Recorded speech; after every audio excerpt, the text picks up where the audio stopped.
बिस्मिल्लाहिर्रहमानिर्रहीम अस्सलाम वालेकुम व्यूवर ज़रा सोचें एक ऐसा कंट्री जिसका वीज़ा मिलने से आपके लिए ऑस्ट्रेलिया, कनाडा और अमेरिका के दरवाजे खुल जाएँ। एक ऐसा वीज़ा जिसको मिलने के बाद किसी भी कंट्री का वीज़ा इमिग्रेशन ऑफ़िसर भी जो है वो आपको संजीदगी से ले। जी हाँ, व्यूवर्स मैं बात कर रहा हूँ जापान के विज़िट वीज़ा की। जापान का वीज़ा इस वक़्त दुनिया के सबसे ताकतवर तरीन वीज़ों में से एक वीज़ा है और ज जापान का वीज़ा जो है इस वक़्त हैरानकुन तौर पर पाकिस्तान से इसका प्रोसेस जो है बड़ा फ़ास्ट है और पाकिस्तानियों को वीज़ाज़ जो हैं मिल भी रहे हैं। मैं बात कर रहा हूँ जी जापान के वीज़े की। इस वीडियो में व्यूवर्स मैं आपको बताऊँगा कि जी आप जापान का वीज़ा का प्रोसेस क्या है, स्टेप्स क्या हैं, कैसे आपको वीज़ा अप्लाई करना है और जो सबसे इम्पोर्टेंट जो बात है, मैंने जो इस वीडियो में आपको बतानी है, ऐसे लोगों की जिनके पास सोर्स ऑफ इनकम नहीं है या उस पर वर्कआउट कर रहे हैं, उसको बनाने की कोशिश कर रहे हैं और ऐसे लोग जो जापान में सेटल भी होना चाह रहे हैं परमानेंटली, उसका भी मैंने आपको हल, एक पॉजिटिव हल इसी वीडियो में बताना है। प्लस एक तो हो गया विज़िट वीज़ा का भी बताना है, प्लस आप अगर जापान में विज़िट वीज़ा पर सेटलमेंट भी चाह रहे हैं, उसका भी हल इसी वीडियो में मौजूद है। कुछ आपको ख़ास इतना ज़्यादा नहीं करना। इस वीडियो का व्यूवर्स आपने काइंडली कोई भी पार्ट जो है स्किप नहीं करना। तो जो लोग बेचारे परेशान हैं कि जी हमें सोर्स ऑफ इनकम कैसे बनाना है, स्टेटमेंट को कैसे मेंटेन करना है, क्या ऐसा काम करना है जिससे हमारा जापान का वीज़ा भी लग जाए और सेटलमेंट भी हो जाए, तो वो लोग घबराएँ नहीं, इस वीडियो को पूरा देखें क्योंकि इस वीडियो के में अब जो आप आगे जो सुनने और देखने जा रहे हैं, हो सकता है वो आपकी किस्मत, तकदीर और वक़्त को पॉज़िटिवली बदल दे। तो as usual request please channel को लाइक करें, सब्सक्राइब करें, बेल आइकॉन पे क्लिक करें। दूसरी रिक्वेस्ट काइंडली व्हाट्सएप पर सिर्फ वही सीरियस लोग हमसे राब्ता करें जो पेड कॉल सेशन लेना चाहते हैं। नॉर्मल चार्जेस 30 मिनट्स की कॉल, मैं आपसे बात करूंगा, आपके डॉक्यूमेंट्स की असेसमेंट करूंगा और आपको प्रॉपर डिस्कस करूंगा आपके साथ आधा घंटा कि आपको इस वक्त क्या करना चाहिए। अगर आपकी फाइल गुड टू गो हुई, हम आपको गो अहेड देंगे। अगर आपकी फाइल में कोई कमी पेशी हुई, हम आपको एक शॉर्ट टर्म में एक एक्शन प्लान देंगे जो 2 से 3 महीने में आप कुछ चीज़ों पर अपनी प्रोफाइल में वर्कआउट करके जो है आप इस काबिल हो जाएँगे कि जी आप किसी भी अच्छी कंट्री का वीज़ा अप्लाई कर सकेंगे। व्यूअर्स देखिए, बाज़ का थोड़े बहुत पैसे खर्च कर लेने से आप बहुत ज़्यादा या बहुत बड़े पैसों के नुकसान से भी बच जाते हैं और वीज़ा रिफ्यूज़ल से भी आप बच सकते हैं क्योंकि वीज़ा रिफ्यूज़ल चाहे आप पर कोई क्रिमिनल क्लॉज़ ना भी लगे, लेकिन वीज़ा रिफ्यूज़ल एनी हाउ एक इमिग्रेशन हिस्ट्री होती है, वो काउंट होती है। तो रिफ्यूज़ल से भी बचने की कोशिश करें। तो जी बगैर वक़्त ज़ाया किए जी वीडियो को स्टार्ट करते हैं। देखिए जी व्यूअर्स, अगर मैं 2024 की बात करूँ, तो जापान की विज़िट वीज़ा रेशियो नॉर्मल थी और अगर मैं अब 2025 में आऊँ, तो अगर मैं अपनी बात करूँ तो मेरे क्लाइंट के रिसेंटली अप्रैल में 2 क्लाइंट्स के वीज़ाज़ लगकर आए थे। मैंने उसकी वीडियो भी अपलोड की थी, आप लोगों ने देखी होगी। तो अगर आप इस साल अगर जून-जुलाई में जो कि समर सीज़न होगा, जो कि समर सीज़न इस वक़्त स्टार्ट हो चुका है 2025 का, अगर आप जापान का विज़िट वीज़ा अप्लाई करते हैं, तो मुझे उम्मीद है आपको वीज़ा मिलने के जो चांसेज़ हैं वो काफ़ी ज़्यादा होंगे। अगर मैं बात करूँ अपॉइंटमेंट की, अपॉइंटमेंट आपको ऑनलाइन ही मिलनी है। आपने गूगल पर जाकर लिखना है जी जापान वीज़ा अपॉइंटमेंट, आपको जो है वो आप उस वेबसाइट पर चले जाएँगे। आपने अपॉइंटमेंट को पहले सिक्योर करना है और बड़ी आसानी से जो है आपको अपॉइंटमेंट मिल जाएगी। क्योंकि ये टाइम जो है इस वक़्त काफ़ी लोग जा रहे हैं, जापान विज़िट कर रहे हैं, तो अब थोड़ा बहुत डिले हो सकता है लेकिन फिर भी आपको अपॉइंटमेंट जो है ईज़िली मिल जाएगी। उसके बाद आपने व्यूअर्स क्या काम करना है, सिंपली और उनकी ऑफ़िशियल जापान की वेबसाइट से या वीएफएस की ही वेबसाइट से आपने जो है वो वीज़ा फॉर्म डाउनलोड करना है और उसको फ़िल कर लेना है। फ़िल आपने खुद ही कर लेना है, इंतहाई आसान जो है वीज़ा फॉर्म है जापान का, फ़िल करने में कोई रॉकेट साइंस नहीं है। उसके बाद आपने जो भी आपके नेसेसरी और ऑफ़िशियल डॉक्यूमेंट्स हैं जैसे passport, ID card, FRC, MRC, national tax number वगैरह-वगैरह जितने भी हैं, इनकी कॉपीज़ भी करनी है और आपने इनको साथ अटैच भी करना है, लेकर भी जाना है। और उसके बाद जो दूसरे सपोर्टिंग डॉक्यूमेंट्स लाइक आपकी बैंक स्टेटमेंट, बैंक का maintenance letter, chamber of commerce का लेटर अगर आप बिज़नेस करते हैं, salary slips, NOC letter company की तरफ से अगर आप जॉब करते हैं, flight reservation, hotel booking, uh, और भी जो जो भी आपके जो नेसेसरी डॉक्यूमेंट्स, जो सपोर्टिंग डॉक्यूमेंट्स हैं, वो आपने हर सूरत अटैच करने हैं और इसमें ट्रैवल इंश्योरेंस को भी आपने इंक्लूड करना है। अच्छा व्यूअर्स, मैं ये बात बता दूँ कि जो जापान का वीज़ा में जो एक डॉक्यूमेंट है वो बड़ा अहम है, वो है जी ट्रैवल प्लान।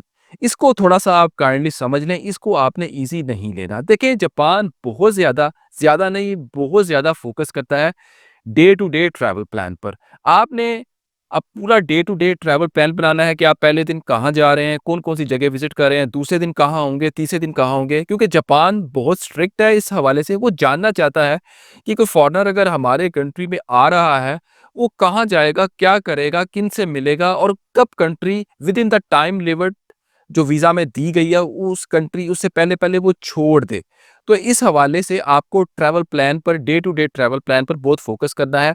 अगर आप चाहें तो मैं आपको भी एक प्रोफ़ेशनल ट्रैवल प्लान जापान के लिए तैयार करके दे सकता हूँ, जो कि प्रोफ़ेशनली मैं खुद ड्राफ्ट करूँगा आप लोगों के लिए, लेकिन ऑब्वियसली वो एक पेड सर्विस होगी। अब बात कर लें व्यूअर्स उन लोगों की जो जिनका कोई सोर्स ऑफ इनकम नहीं है और वो बना रहे हैं या बनाना चाह रहे हैं, उनके पास सोर्सेज़ कम हैं लेकिन उनके पास थोड़े बहुत पैसे हैं जिसकी वजह से वो सोर्स अपना बनाना चाह रहे हैं और जापान में इसी विजिट वीज़ा की बेस पर सेटलमेंट भी चाह रहे हैं। तो अब आपने इस वीडियो का ये वाला जो पार्ट है इसको स्किप नहीं करना।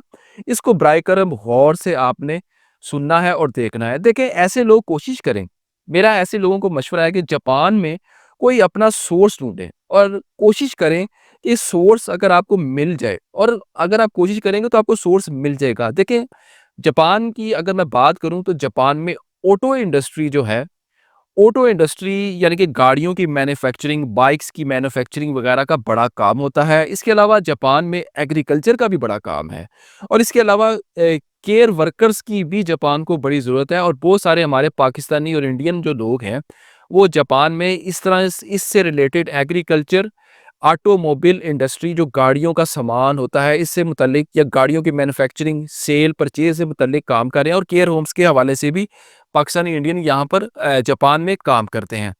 तो चलिए अगर मैं ऑटो इंडस्ट्री की बात करूँ तो आप जापान में इस फ़ील्ड में कोई सोर्स को पहले कोई किसी सोर्स को लोकेट करें। अच्छा, अगर अब आपने सोर्स को लोकेट कर लिया और यहाँ पर आपने ऑटो इंडस्ट्री की फ़ील्ड में पाकिस्तान में या इंडिया में जॉब करें। जिस तरह होता है ना लोहे का काम, स्क्रैप का काम, जो गाड़ियों के पुराने सामान जो पाकिस्तान में लोग बेचते हैं, खरीदते हैं, स्क्रैप का काम करते हैं, गाड़ियों के इंजन का काम करते हैं, गाड़ियों के मुख्तलिफ पार्ट्स होते हैं। ऐसी फील्ड में आप पाकिस्तान में किसी बड़े लेवल पर किसी कंपनी में जॉब करें या किसी के साथ अटैच हो जाएँ लीगली यानी कि डॉक्यूमेंटेशन वाइज़। तो और बड़े लेवल की ऐसी ये कंपनी होनी चाहिए यानी कि ज़रा थोड़े-से लार्जर स्केल पर काम कर रहे हों क्योंकि इस तरह का जो काम होता है वो है मतलब कि लार्जर स्केल पर ही ज़्यादातर लोग करते हैं, जिसमें बैंकिंग की ट्रांज़ैक्शन भी जो है हैवी होती हैं और आप अपने आप को कोशिश करें यहाँ पर जॉब फाइंड करें या किसी तरीके से फाइंड आउट कर लें एज़ ए बिज़नेस मैनेजर या बिज़नेस परचेज़िंग मैनेजर और इसका वर्क एक्सपीरियंस जो है आप अटैच करें। अच्छा अब जो दूसरी बात है इस हवाले से बड़ी अहम है, अगर तो आपकी कोई प्रीवियस ट्रैवल हिस्ट्री नहीं है, तो आपने अपनी सैलरी जो है पाकिस्तान से कम 3 लाख रुपया महाना शो करनी है। ना ही सिर्फ शो करनी है बल्कि 4 से 6 महीने का जो है एफपीआर को आपने मंथली टोटल टैक्स भी पे करना है और इस बेस पर आपने वीज़ा अप्लाई करना है। अच्छा अगर अभी मैं आपको आगे चलकर मज़ीद स्टेप्स बताता हूँ। अगर आपकी ट्रैवल हिस्ट्री है, तो आप कोशिश करें आप अपनी सैलरी जो है 2,25,000 से कम या 2.5 लाख के आस-पास 2 लाख प्लस अपनी सैलरी जो है वो शो करें और इस उस बेस पर आपने एफबीआर को टैक्स भी लाज़मी देना है क्योंकि जापान 3 से 6 महीने के दरमियान जो है वो बैंक स्टेटमेंट की डिमांड करता है। ये टैक्स तकरीबन आपका 4 से 6 महीने का जो बनेगा ना, वो बनेगा तकरीबन 1.5 से 2 लाख के दरमियान। तो इसके बाद जो आपने जो अगला काम करना है, जो भी आपका जापानीज़ सोर्स होगा या जापान में जो भी आपका सोर्स होगा, वहाँ से आपने एक बिज़नेस इन्विटेशन लेटर मंगवाना है। ये लेटर भी आपको कॉस्ट करेगा। इस लेटर की कॉस्ट $200 भी हो सकती है, 300 भी हो सकती है, 500 भी हो सकती है, 1000 भी हो सकती है। आपको $500 के अंदर-अंदर बिज़नेस इन्विटेशन लेटर मिल सकता है। इसके बाद जो आपने करना क्या है, इस इन्विटेशन लेटर पर जो है वो ये लिखा होगा आपके बारे में कि जी मिस्टर एबीसी जो है पाकिस्तान में इस कंपनी में इस फील्ड में काम कर रहे हैं और ये मेरी कंपनी है और मैं इन मिस्टर एबीसी को जापान में बुलाना चाह रहा हूँ। ये इसलिए यहाँ पर आना चाह रहे हैं ताकि ये बिज़नेस विज़िट करें और ये मेरी कंपनी से यानी कि हमारी कंपनी से जो कि जापान में मौजूद है, वहाँ से ये कुछ सामान, इक्विपमेंट या कोई मशीनरी परचेज़ करना चाह रहे हैं और इनको जापान का वीज़ा ग्रांट कर दिया जाए। और वो कंपनी जिस जहाँ पर आप पाकिस्तान में मुलाज़मत करते हैं, वो ही आपको अपने बिज़नेस अकाउंट की बैंक स्टेटमेंट भी देगी और आपको लेटर भी देगी कि जी कागज़ों में यही बताया जाएगा जी कि ये हमारी जो कंपनी पाकिस्तान की कंपनी है, ये यहाँ पर हमारे बिज़नेस परचेज़िंग मैनेजर हैं, ये जापान में ये वाली कंपनी है, हम ही इनको भेज रहे हैं और ये फ़लानी-फ़लानी मशीनरी या इक्विपमेंट है, हमें यहाँ पर इनकी ज़रूरत है और ये परचेज़िंग करने के लिए जा रहे हैं। तो ये एक केस आपने इस तरह का तैयार करना है। देखें, ये एक बेहतरीन नहीं, बेहतरीन तरीका है जापान का वीज़ा हासिल करने का और इस बेस पर आपको सेटलमेंट भी मिल सकती है। वो कैसे मैं आपको आगे चलकर बताता हूँ। देखें, इस तरह के जो सीन जो आप क्रिएट करेंगे इसमें आपका खर्चा तो होगा।